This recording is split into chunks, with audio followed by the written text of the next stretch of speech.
சொன்னால் அடிப்படை தகுதி சமூக நீதி வார்த்தை பயன்படுத்தக்கூடிய அடிப்படை தகுதி திராவிட மாடல் ஆட்சிக்கு இல்லை என்பதை இங்கு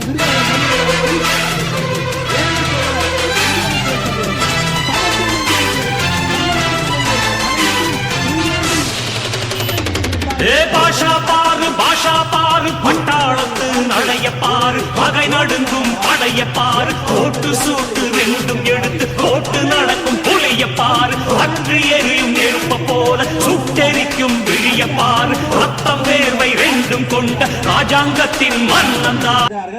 அதையெல்லாம் பெற்றுக் கொள்ளுகிற கோயில் நிர்வாகம் ஆனால் ஆலய திருவிழாவின் போது மேல்ஜாதி மக்கள் மட்டுமே வந்து பூஜை செய்ய வேண்டும் என்று தடுக்கிறார்களே.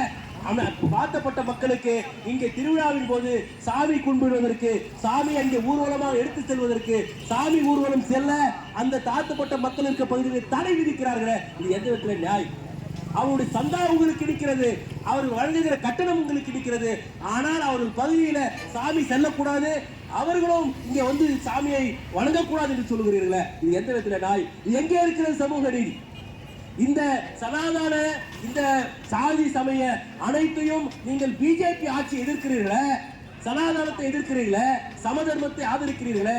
அப்படி என்று சொன்னால் உண்மையிலே சமதர்மத்தை ஆதரிக்கிற சனாதனத்தை எதிர்க்கிற ஆட்சியாக இருந்தால் அனைத்து மக்களும் சென்று ஆலயத்தில் வழிபட வேண்டும் என்கிற உரிமையை இந்த ஆட்சி பலப்படுத்த வேண்டுமா வேண்டாமா என்பதை நீங்கள் கேள்வி. எனவே சமதர்மத்தை வளர்க்கிற ஆட்சி உங்களால் ஒரு கோயிலே உரிய பாதுகாப்பை பலப்படுத்தி அனைத்து மக்களும் சாமி கும்பிடலாம், அனைத்து மக்களும் தெய்வங்களை வணங்கலாம் என்கிற நிலையை ஏற்படுத்த முடியாத ஆட்சி சமூக நீதி ஆட்சியா? திருவண்ணாமலைக்கு அருகே இருக்க ஒரு சிறிய கிராமம், அங்கே அவருடைய பிணத்தை நீதிமன்ற உயர் நீதிமன்ற ஆணையை பெற்ற பின்னும் பொது வழியிலே அந்த சடலத்தை எடுத்து செல்லும். பொது வழியில எடுத்து சென்ற சடலத்தை விட்டு விட்டு ஓடுகிற அளவிற்கு அனைத்து ஆதிக்க சக்தியிலும் ஒன்று சேர்ந்து கொண்டு தாழ்த்தப்பட்ட மக்களை அடித்து விரட்டி அவர்களாம் ஆற்றில் சென்று விழுந்து அனைவருக்கும் பலத்த காயம் ஏற்பட்டு சடலம் நடுத்தருவில் கிடக்கிறது திருவண்ணாமலை பக்கத்தில் ஒரு கிராமம். தொடர்ந்து தமிழ் மண்ணில சமூக நீதி மிகப்பெரிய கேள்விக்குறியாக தொடர்ந்து மாறிக்கொண்டே இருக்கிற சகோதரர்களே, தினம் தினம் அனுதினமும் தாழ்த்தப்பட்ட மக்கள், பழங்குடியின மக்கள் பல்வேறு கொடுமைகளுக்கு ஆளாகுகிறார்கள். இதையெல்லாம் விட்டுவிடுங்கள். இதையெல்லாம் தாழ்த்தப்பட்ட மக்கள் அனுபவிக்கிறார்கள். தாழ்த்தப்பட்ட மக்கள் கொடுமைகளை நாங்கள் புலம்பிக் கொண்டிருக்கிறோம், அதை விட்டுவிடுங்கள். அனைத்து மக்களுக்கான ஒரு பிரச்சனை சொல்லுகிறேன். உங்களில் ஒரு சகோதரி அண்ணா பல்கலைக்கழகத்தில் பொறியியல் படித்துக் கொண்டிருக்கிறார், உயர் ஜாதியை சேர்ந்தவர்.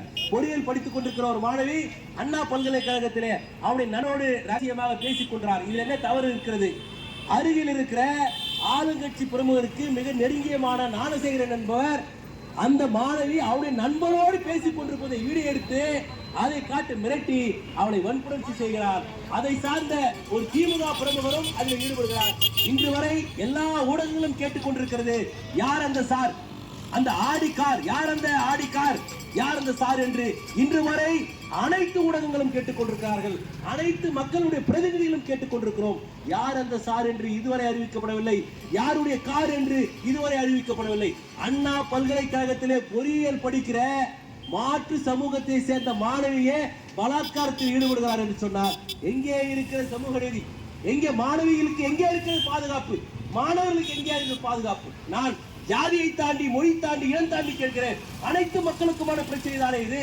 இதை கூட நீங்கள் தட்டி கேட்க தயாராக இல்லையே என்கிற வருத்தத்தை தான் இங்கே பதிவு செய்கிறேன். எனவே சமூக நீதி என்று சொல்லுகிற திராவிட மாடல் ஆட்சி என்று சொல்லுகிற இந்த சூழ்நிலையில் அனைத்து மக்களுக்குமான பாதுகாப்பு மிக கேவலமாக இருக்கிறது, மிக கேள்விக்குறியாக இருக்கிறது.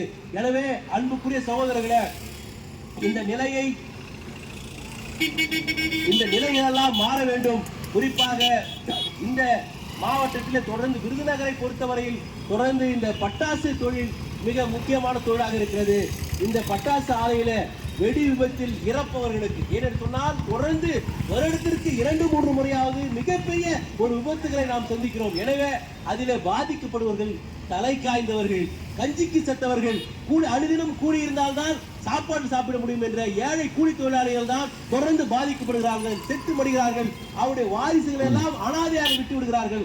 அம்போ என்ற அந்த குடும்பம் இருக்கிறது. எனவே இந்த ஒரு உதவியா தமிழக அரசு இனி தலை காய்ந்தவர்கள் இந்த பட்டாசு வெடி விபத்தில் இறந்தால் அவர்களுக்கு குறைந்தபட்சம் 20 லட்சமாவது நிவாரணம் வழங்க வேண்டும் என்கிற அரசாணையை வெளியிட வேண்டும் என்று இந்த விருதுநகர் மாவட்டத்தின் சார்பாக கேள்வி கொள்கிறேன். ஏனென்று சொன்னால் இந்த எதற்கு திரும்ப வலியுறுத்துகிறோம் என்று சொன்னால், இப்படி பட்டாசு வெடி விபத்தில் இறந்தவர்களுக்கு 20 லட்சம் வழங்க வேண்டும் என்று ஏற்கனவே அரசாணையில் இருக்கிறது. ஆனால் அந்த அரசாணை இதுவரை இயக்கத்தில் வரவில்லை. எந்த ஆட்சி வந்தாலும் அதை அமலில் கொண்டு வருவதில்லை. எனவே திராவிட மாடல் ஆட்சிய, சமூக நீதி ஆட்சியே, நீங்களாவது தலை காய்ந்த இந்த ஏழை கூலி தொழிலாளர்கள் இழந்தால், பட்டாசு வெடி விபத்தில் இருந்தால் அவர்களுக்கு 20 லட்சம் கொடுக்கிற அந்த அரசாணையை அமல்படுத்துங்கள் என்று இந்த ஆர்ப்பாட்டத்தின் வாயிலாக கேட்டுக்கொண்டு, தொடர்ந்து இந்த தமிழ் மண்ணில இது போன்ற சமூக நீதிக்கு கேள்விக்குறியாக இருந்தால், சமதர்மத்திற்கு கேள்விக்குறியாக இருந்தால், சமத்துவத்திற்கு கேள்விக்குறியாக இருந்தால் நாங்கள் இப்படி கூப்பாடு போட்டுக் கொண்டிருக்க மாட்டோம். புரட்சிவாத கட்சியின் சார்பில் எங்களுடைய அருமை தலைவர், ஆற்றல் மிக்க தலைவர் ஜெகன்மூர்த்தியார் அவர் தலைமையில் தமிழகம் முழுவதும் மாபெரும் கண்டன ஆர்ப்பாட்டங்களையும் போராட்டங்களையும் சந்திக்க வேண்டி இருக்கும் என்று இந்த விருதுநகர் மண்ணிலிருந்து தமிழக அரசுக்கு எச்சரிக்கை செய்கிறோம். எனவே தமிழக அரசு பட்டியலின தலைவர்களுக்கு பாதுகாப்பு கொடுங்கள், பட்டியலின மக்களுக்கு பாதுகாப்பு கொடுங்கள், அவருடைய பாதுகாப்பை பலப்படுத்துங்கள் என்று புரட்சிவாதம் கட்சியின் சார்பாக தலைவர் ஜெகன்மூர்த்தியார் தலைமையிலே கேட்டுக்கொள்கிறோம். இன்றொரு கருத்தை நீங்கள் புரிந்து கொள்ள வேண்டும். இதே சூழ்நிலை நிலவுமையானால், சமூக நீதி இங்கே மறுக்கப்படுமையானால், சமூக நீதி இங்கே கேள்விக்குறியாகுமானால், பட்டியலின மக்கள் அனைவரும், தமிழகத்தில் இருக்கிற அனைத்து பட்டியலின மக்கள் அனைவரும் பஞ்சாப் குருத்வாராவிலே அனைவரும் தங்களுடைய பாதுகாப்பை பலப்படுத்த வாழ ஏந்தினார்களே, அது போல தமிழ் மண்ணிலே அனைத்து பட்டியலின மக்களும் எங்கள் பாதுகாப்பை பலப்படுத்த வாழல்ல துப்பாக்கி ஏந்துவதற்கும் தயாராக இருப்போம் என்பதை தமிழக அரசுக்கு இந்த நேரத்தில் என்னுடைய கண்டனத்தை தெரிவித்துக் கொண்டு வாய்ப்பளித்த அனைவருக்கும் நன்றி பாராட்டி விடைபெறுகிறோம். நன்றி, வணக்கம்.